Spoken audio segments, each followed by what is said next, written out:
Sabay sa agos ng mundong ito, ako'y gulong-gulo.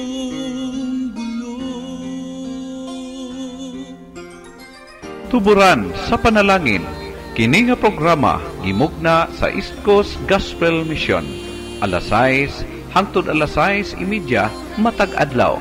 Aron ikaw matabangan nga maangkon ang tinuod nga kalipay, katagbawan ug kasiguruhan sa kinabuhi ug nga kahatagan sa kasulbaran ang naghingapin nga mga kabalaka, problema, mga pangutana nga sa dugay ng panahon nakahasol pag-ayo kanimo.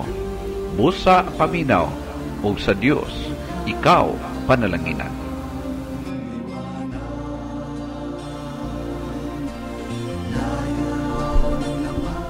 Mayong adlaw sa tanan, dalaygon ang Dios sa higayon, oportunidad nga iyang gitugot na usab kanato nga makapadayon kita sa atong bunuhaton. Pipila ka mga minuto ako magapatuban kaninyo alang sa atong pagpamalandong o magatugyan kita diha sa Ginoo pinaagi sa pagpangamuyo. Kanimo Dios ng langit no, nagapasalamat kami sa oportunidad nga magihatag na usab kanamo nga makahimo kami sa pagpamalandong diha sa balaan nimong mga pulong. Panalangin ni o Diyos ang tanan nga paminaw karon diya sa ilang tagsa-tagsa ang mga radyo o sa tanan mga Facebook friends nga naga-follow karon o Diyos online. Lord, nagapray ko nga ikaw gyud ang magabindisyon, magapanalangin sa imong mga pulong samtang kini pagapaminawan sa matag usa. Ikaw o Diyos magapanalangin sa tanan nga nagasubaybay niini. Bisan pa man ang tanan nga makaskan niini nga maong video clip Ginoo. This I pray in Jesus' name. Amen. Salamat sa oportunidad nga gitugutan kita sa Ginoo nga makapadayon sa paghimo sa atong buluhaton. Niini karon nga higayon ato nga padayon pamalandungan ang pulong sa Ginoo. Sa milabay nato nga pagtuon nagahisgot kita about sa mga rules or mga responsibility or duties sa usa ka Kristohanon nga laborer. Kung naga-claim ikaw nga ikaw usa ka Christian nga laborer, kinahanglan maging responsible kita o maging honest kita sa ato nga mga pagtrabaho. Now this time ato na usab nga pagatan-aon, pagalantawon ang mahitungod sa mga duties sa mga manager or kumbaga those people nga naa sa otoridad, no? Anaa sa leadership position, anaa sa posisyon nga taas o anaay under nga mga tao, under siya ang pagdumala, no? Mao kani siya atong pagatan-aon as of now. Of course, kitang tanan, most of us naa kitay mga tao nga under sa atong pagdumala. Ingon nga kita usab adunay taas ka nato nga nagadumala usab ka nato. Now hinumdum mo nato nga above ni anang tanan anaa ang Dios sa pinakataas. O siya maoy muhukom kanatong tanan. All of us subject kita sa paghukom sa Ginoo sa katapusan nga panahon. Mo na ang atong hinumdumon higala. So kinsa kita o unsa kita bilang mga leader or anaa sa taas nga posisyon, unsa man ang dapat nato nga o tama nato nga function or duty nga dapat natong gampanan sa atong pagkinabuhi bilang mga manager or managers. Now, from both Old Testament, kung tan-awon nimo sa Old Testament and New Testaments, ato makita na ay mga principles nga mugiya kanato concerning sa atong pagkinabuhi bilang mga manager, not only sa mga laborers but also aduna po'y duty ang mga manager nga dapat gampanan o dapat i-observe samtang sila nagkinabuhi tungod kay niining kinabuhi dili man kini muhangtod-hangtod. Ang ato ang mga duties temporary lamang kini. And time will come, all of us matubang kita og judgment. The time will come in the sight of God. Now, unang butang, ato makita dinhi atong lantawon na ay mga scriptural passages nga intentionally gipasulat sa Ginoo sa iyang mga alagad alang sa mga managers or sa anaas sa taas nga posisyon wherever you are now. Adunay mga tao nga under sa imong pagdumala. Unsa ang duty nga dapat nimong gampanan or timan-an, bantayan samtang ikaw nagabuhat sa imong responsibilidad as managers or manager. Now, ato makita kini una diya sa mga writings ni Apostol Pablo. Tanaw na to. Especially in Ephesians chapter 6 verse 9. Na specific kaayo nga mga passage nagahisgot mahitungod niini. Nag-ingon pa, Masters, treat your slaves the same way. Do not threaten them, for you know that both of you have the same master in heaven, and there is no favoritism with him. Okay? Now, ato makita dinhi nga si Apostol Pablo nag-remind kayod, no? Nag-remind siya sa mga masters or managers sa tanan nga nagahupot og posisyon sa iyahang pagkinabuhi, sa iyang trabaho, kung asa ka karon gibutang sa Ginoo, kung ana ay mga tao under sa imuhang pagdumala. Makita na to, i-categorize ikaw o master. So, ingong pasapulong sa Ginoo, kamong mga agalon or kamong mga master, manager, mga heads, treat your slaves the same way, and do not threaten them, for you know that both of you, laborers and managers, ingon pa, have the same master in heaven. It means to say that all of us, in same way, moatubang kita og judgment, moatubang kita og hukmanan in the sight of God at the right time. Sumala sa gigahin sa Ginoo nga panahon. And take note, ingon sa last part, and there is no favoritism with him. Kung ang mga managers, ang mga judge niining kalibutan na mabribe man, no? Bisang unsa pa ka maalam, bisang unsa pa ka careful usahay na ay panahon mabribe na sila. Pwede mabitik o pwede sila malipat. Pero hinumdum mo na to nga ang atong judge ngadto sa langit dili gyud siya malipat og walay favoritism diha sa Ginoo.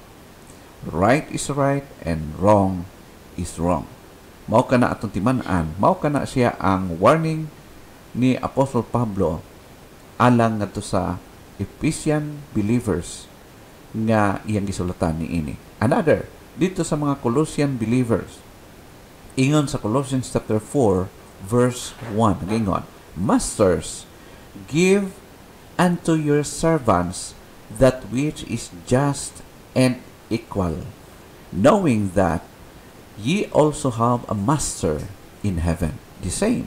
Kung imong tan-awon, parallel siya, pariho o tenor ang iyahang pagkasulti. But ipasabot nga consistent kini nga gitudlo ni Apostol Pablo maskin hain siya moadto during his time. Og ang iyang gitudlo is pariho gyud. But ipasabot concerned siya sa pagkinabuhi sa mga Kristohanon, sa mga nag-ila og Dios, where whatever position you have or unsa ikaw, laborer ba or master or manager, aduna kitay nagkadaiya nga mga duties nga once nga i-function na to dapat maging godly kita sa pag-function na ini. Masters, give unto your servants that which is just and equal. Kana bitawng kung unsa ang dapat para sa iyaha, ihatag nimo o paapil na diha ang pag-treat sa iyaha, apil na diha ang pag-reward kaniya sa iyahang mga paghago, knowing that ye also have a master in heaven. Kitang tanan aduna kitay agalon dito sa kingharian sa langit. So, mao kana siya ang ato makita nga bilang scriptural passages for manager. Aside from that, kung imong tan-awon from the Old Testament higala, kung imong tan-awon ang mga pagtudlo sa pulong sa Ginoo gikan sa daang tugon nganhi sa bag-ong tugon, aduna siya'y pagkapariho. Buti pasabot nga wala nagkausab ang iyang standard or demand sa Ginoo, command sa Ginoo para kanato. Daghang mga passages pero pipila niini akong isyo kanimo gala.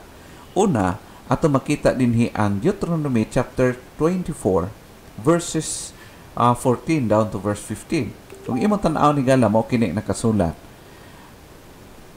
Thou shalt not oppress an hired servant that is poor and needy, whether he be of thy brethren or of thy strangers that are in thy land wherein within thy gates. So kung imong tan-aw ni gala nga naghisgot kini about sa mga Israelites people, mga katawhan nga giangkon sa Dios nga iyang katawhan, ang mga Israelita o mga Jewish people.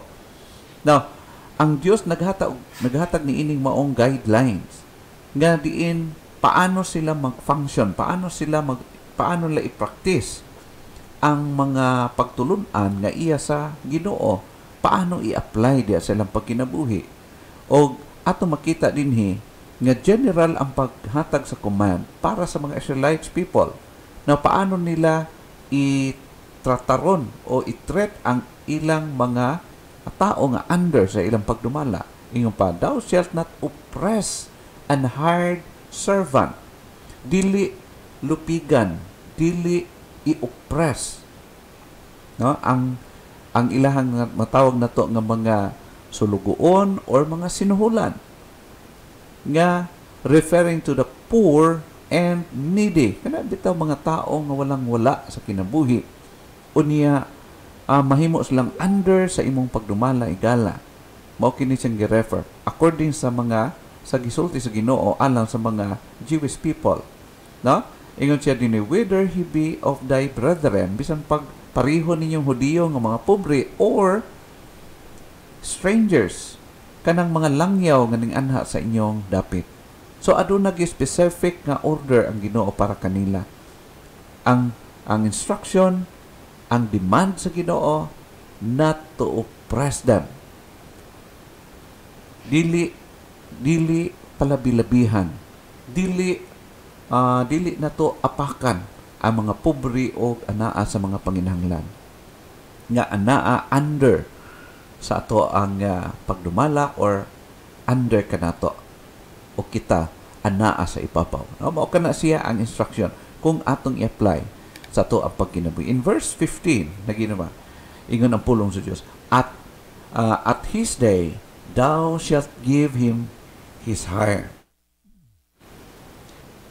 Thou shalt give him his hire, neither shall the sun go down upon it, for he is poor, and sitteth his heart upon it, lest he cry against thee unto the Lord, and it be sin unto thee. So, unsay ato makita dinhi, ingon pa sa verse 15, nga ihatag sa iyaha ang eksakto gyud nga suhol. Daghan kaing mga agalo ni gala, daghan kaing mga managers, daghan nga mga, shall we say, anaa sa ibabaw sa posisyon, nga once nga naay mga tao under siyang pagdumala, ilang patrabahoon ang mga tao nga ubos kanila, dayon ang ilahang suppose nga sweldo kapnan pa, no? Tibhangan or kuhaan. Instead nga mao kini ang rate, kuhaan ang ilang sweldo aron idugang sa iyahang bahandi, no? Mao kana siya a kind of oppression, pag-oppress sa uban, pag-oppress, paglupig, or shall we say, samantala sa iyahang posisyon. Mao kana siya ang gisulti sa pulong sa Ginoo at this day, thou shalt give him his hire. Kay nga naman, kung imong tan-aw ni gala, kung magpadayon sa pagbuhat ni ini, once nga naa ikaw sa posisyon, nanlupig ikaw sa mga taong anaa sa ubos nimo, wala nimo gihatag ang igsak or dapat para kaniya. Ingon pa siya, adunay buhaton ang Ginoo usab diha kanimo. No? Neither the sun go down upon it. Once nga gipahago nimo ang usa ka tawo, ihatag ang iyahang ang nararapat sa iyahang iyang sweldo, shall we say, or ang iyahang matawag na to iyang mga pribilehiyo ayaw i-withhold, since ang tao nga under sa imong pagdumala kana iyahang paghago, iyang pagtrabaho, gihimo kana niya sumala sa iyang responsibilidad, o ikaw nga anaa sa ibabaw aduna po kay duty, responsibilidad para kaniya. No? Ingon pa siya din, neither shall the sun go down upon it, for he is poor, and setteth his heart upon it. No? Kada mga tao nga wala bitaw laing giasahan, walay lain nga ginalauman, mao lamang ang ginagmay nga paghago niya. Therefore, ikaw nga anaa sa taas, you must also be responsible sa imuhang responsibilidad, imong duty as head, as manager. Kung ikaw ang amo, dapat itan-aw nimo nga dili pud nimo maapakan ang mga tao nga naa sa imong ubos. No? Mao kana siya ang ato makita sa pulong sa Ginoo. Kay nga naman, in effect, or ang possible nga mahimong result, ingon siya, lest he cry against thee unto the Lord, and it be sin unto thee. Kay basi kung kanang pobre, kanang makaluluoy nga tao nga imong gi-oppress, gilupigan nimo, basig mo dangop siya sa Ginoo, basig itugyan kaniya sa Ginoo, o mahimo kanang sala at tubangan sa Dios against kanimo. O of course, hinumdumo na to nga ang Dios walay pinalabi once nga diin ang ato nga mga butang nga gihimo nga dili maayo, once nga kini ikatugyan diya sa Ginoo, once nga dili ka magrepent, once nga dili nimo kana bag-uhon, sigurado nga mudawat ka og ganti sa Ginoo, ganti nga punishment, ganti nga silot. Now hinumdum na to kana seryoso kini nga butang. Another passage in Proverbs chapter 22 verse number 16. Unsay gingon sa pulong sa Ginoo, he that oppresseth the poor to increase his riches, and he that giveth to the rich shall surely come to want. Unsay bot pasabot ni ini? Bisan kinsa nga naga-oppress, naga-apak o katungod sa ubang mga tao in order nga magdugang ang iyang riches, kana bitong oportunidad nga suppose para sa uban, unya imong gikuha ang para kanila, gidugang nimo sa imuhang riches, hinumdum na to igala nga time will come, bawion ka na sa Ginoo o mo abot ang panahon na mahitumpawa ka sa grabe ka pagpanginahanglan.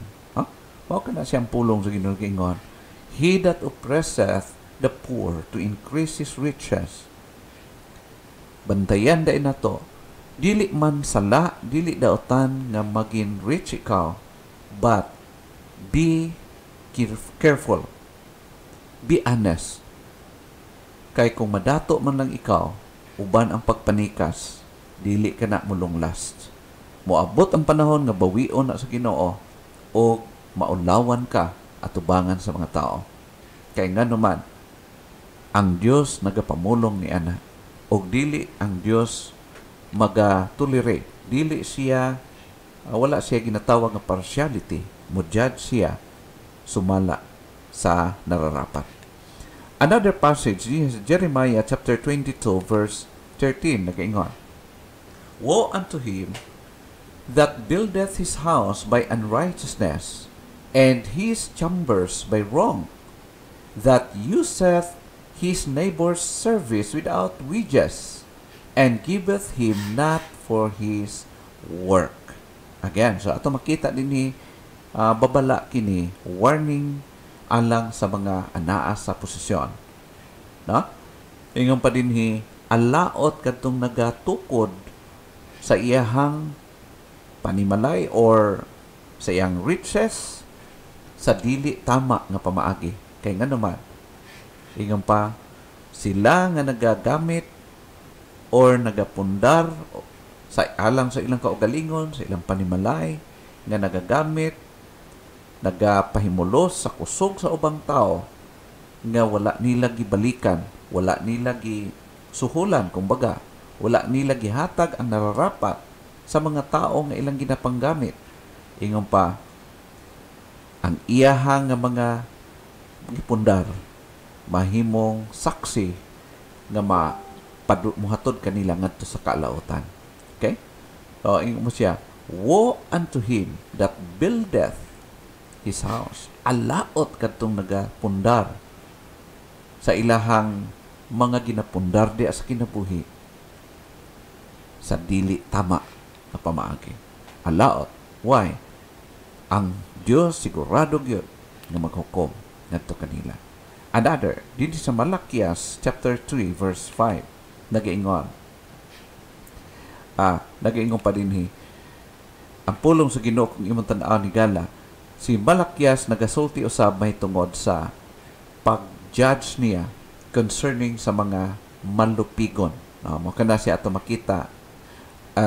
Another thing ato makita dinhi, number 2 is mga guidelines para sa mga managers. Samtang kita nagkinabuhi, samtang kita naga-function sa atong duty bilang nga anaa sa ibabaw nga mga posisyon. Anaa ka sa mga taas nga mga posisyon, or ikaw ang amo, ikaw ang tag-iya. Whether makumpanya or whether anaa ka sa oportunidad nga naay mga tao under sa imong pagdumala. Mao kini mga guidelines na dapat natong timan-an, nimong timan-an higala.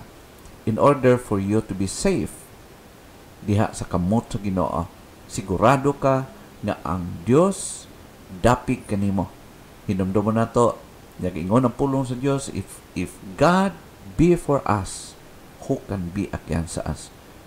Be sure nga sa imuhang pagkinabuhi as of now, dapig kanimo ang Ginoo. Kana bitaw Diyos nun ang imuhang pagbuhat aron makaiwas ikaw sa mga tunglo nga posible mo abot sa imong kinabuhi.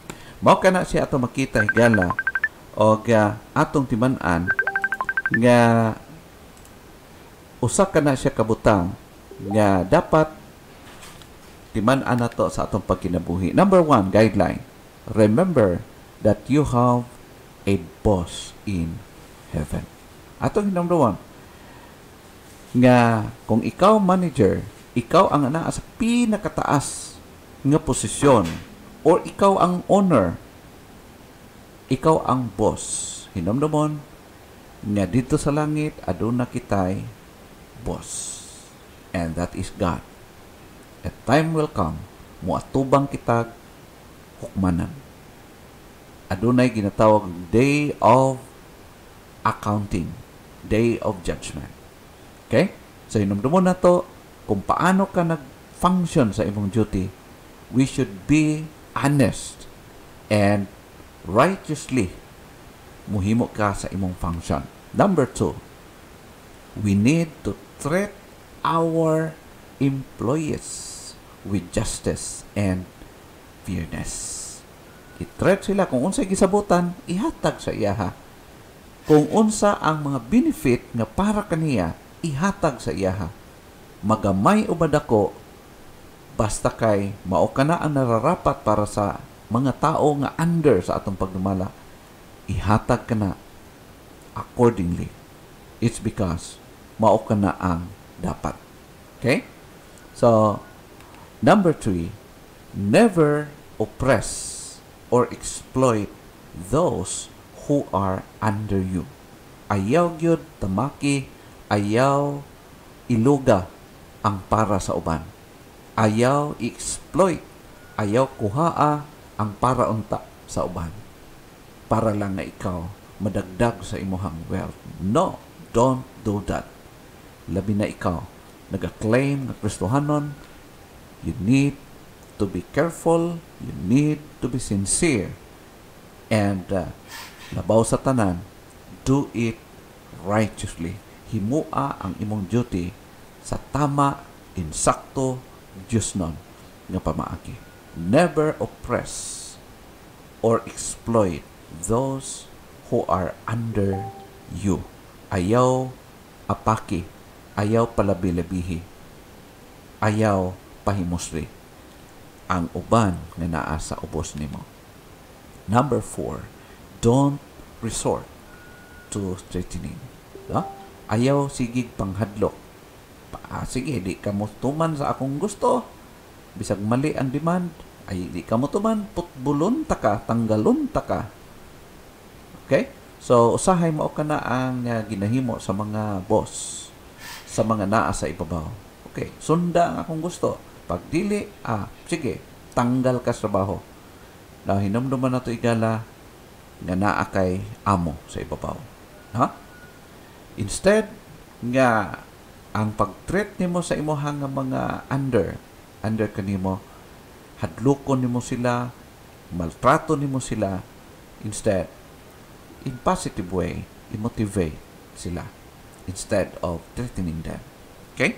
Mao ka na siya gala. And number 4, you need to apply the golden rule. I-apply nimo ang gisulti ni Ginoong Hesus, specifically in Matthew chapter 7 verse number 12. Nagingon, therefore, whatever you want people to do for you, do the same for them, because this summarizes the law and the prophets. Okay? Mao kada siya ito makita. Usa sa mga golden rules na gihatag sa Dios kanato. Unsa man ang gusto nimo nga himuon sa ubang tao diha kanimo, buhata pod kini para sa ilaha. Okay? So kung unsa man ang handom nimo nga mauning buhaton sa mga tao sa akoa, buhata kana para sa ilaha. Okay, mao kana siya higala ang atong tiban-an, mao kana siya higala ang ato nga bantayan. Kay nga naman, kung unsa atong buhaton sa uban, mubalik usab kana kanato. Mo na ingon sa Galatians according to Apostle Pablo, unsa ingon niya nga kung unsa atong gipugas, mao ang atong anihon. Kung mo pugas kita og kalayo, muani usab kita og sunog. Kung mupugas kita hangin, muani kita bagyo. Okay? Mao kana siya ambot pasabot nga kung dili ka gusto mahitabo na sa imong kinabuhi later on. So, be careful and be sincere sa imong pagkinabuhi. Dinhi sa 1 Peter chapter 2 verse 12 nagingon, keep your conduct among the Gentiles honorable, so that when they speak against you as evildoers, they may see your good deeds and glorify God on the day of visitation. The day of visitation referring to the coming of God and to judge us. Kana bitang pagkuha sa Ginoo kanato and pag-abot sa panahon, muatubang kita sa iyang hukmanan. Now, during that time, mag-expect kita nga ang Dios iyang hukman kitang tanan. Wala ingon ang pulong sa giningon ni Apostle Peter, keep your conduct among the Gentiles honorable. Ang pingi, tipigi ang inyohang mga pagkinabuhi, inyong kinaiyahan, taliwala sa mga tao, nga even katong mga tao nga wala makailag Dios, aron makita nila ang kaibahan, ang kinabuhi nga iya sa Ginoo. Kung maging failure kita sa paghimo nini higala, mao nang hinungdan nga ang mga tao nga naa sa atong palibot, bilang kita mga Kristohanon, dili nila ma-appreciate unsa gyud ang tinuod nga pagkinabuhi nga nagakahadlok nagtaho diya sa Ginoo. Instead nga makasabot sila, ma-enlightened sila sa pulong sa Ginoo, the more pa hinuong magmard ang pulong sa Ginoo, mungiob ang pulong sa Ginoo, alang kanila nga naman ang ilang makita maong atong mali nga mga kinaiyahan o mga practices sa kinabuhi.